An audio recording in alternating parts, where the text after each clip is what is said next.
तुम्हारी चाची तुम्हारे साथ परीक्षण टावर जाएगी। तुम्हारी आध्यात्मिक जड़ स्तर की पुनः जांच करने के लिए लूजिंग ने अपने हाथ जोड़े और एक पूरी मुस्कान के साथ चले गए। लेकिन जैसे ही वह चेन निंगफेंग के कमरे से बाहर निकले, उनके चेहरे पर मुस्कान धीरे धीरे फीकी पड़ गई, जिसमें एक हल्की दुर्भावना। उस बूढ़ी औरत ने ऐसा विचार निकाला, कल के पुनः परीक्षण के बाद अगर यह उच्च आध्यात्मिक जड़ दिखाता है तो मैं जियांग परिवार के सभी लोगों के सामने जियांग रुक्सिया को वापस ले जाऊंगा।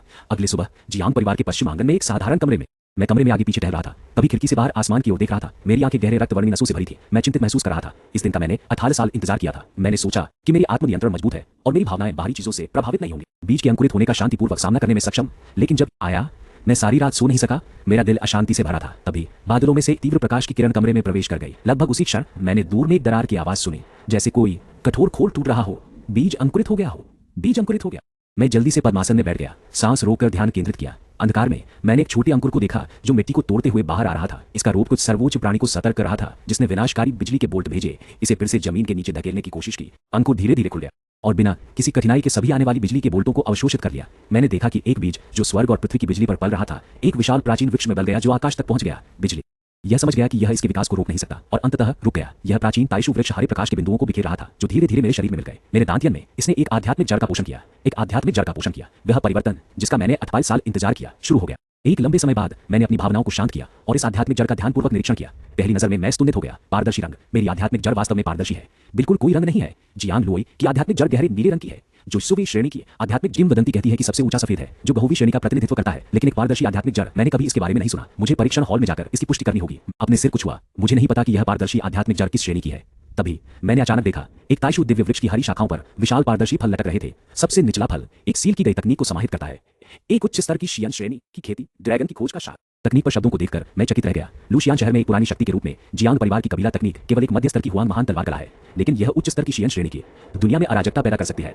मैंने अपनी सांस रोकी और फल को उठाने के लिए कूदने की कोशिश की, लेकिन एक अदृश्य शक्ति ने मुझे जमीन पर वापस दबा दिया। फिर मेरे मन में एक संदेश आया, सबसे निचला फल केवल नींव निर्माण चरण में उठाया जा सकता है। इसके तुरंत बाद मेरी आंखों के सामने का अंधेरा दुनिया फीका पड़ गया और मैं अपने साधारण कमरे में वापस आ गया। बिना किसी देरी के मैंने जियांग परिवार को छोड़ दिया और परीक्षण टावर की ओर बढ़ा। उस समय अभी भी सुबह का समय था। आज के पुनः परीक्षण के लिए नर्वस मत हो। मैंने सुना कि तुम्हारी पिछली कोशिशों ने निम्न परिणाम दिया। चेन निंगफोंग लूशियान के साथ खड़े थे, परीक्षण टावर के सामने इंतजार कर रहे थे। मूल रूप से तुम कम से कम तीसरी श्रेणी के श्रेष्ठ थे, लेकिन नर्वस होने के कारण यह केवल तीसरी श्रेणी के मध्य में दिखाया। उस एक श्रेणी के अंतर लूशियान ने दृढ़ता से सिर हिलाया। जियांग परिवार के संसाधन सीमित है। अधिकांश जियांग लुआनाओं को जाते हैं, बाकी प्रतिभा के अनुसार वितरित होते हैं। जियांग परिवार के सदस्यों में से कई के पास तीसरी श्रेणी की आध्यात्मिक जड़ें हैं। वह दूसरों से एक श्रेणी नीचे था, इसलिए उसे बहुत कम संसाधन मिले। इसलिए इस पुनः परीक्षण के लिए तुम्हें अपनी सच्ची स्तर दिखानी होगी। अगर तुम तीसरी श्रेणी के श्रेष्ठ के रूप में परीक्षण करते हो तो तुम्हारी चाची हर संभव कोशिश करेगी कि जियांग परिवार तुम्हें अभ्यास करने की अनुमति दे। जियांग परिवार की तलवार कला को एक अपवाद के रूप में यह सुनकर लूशियान अत्यंत उत्साहित था। जियांग परिवार की तलवार कला एक मध्य स्तर की बोंग श्रेणी की तकनीक है। लूशियान शहर की शीर्ष तकनीकों में से एक। केवल कोर जियांग परिवार के सदस्य ही इसे जियांग परिवार में 10 साल रहने और उनके चालों का सामना करने के बाद वह अंततः परिवार के कोर रहस्यों को छू सकता था। अपनी उत्तेजना में उसने एक तरफ देखा और एक परिचित आकृति देखी और आश्चर्यचकित हुआ।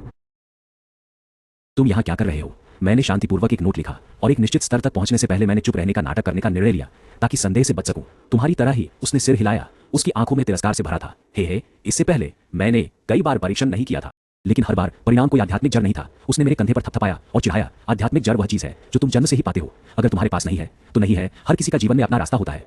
तुम क्यों पीछा करते हो जो तुम नहीं पा सकते?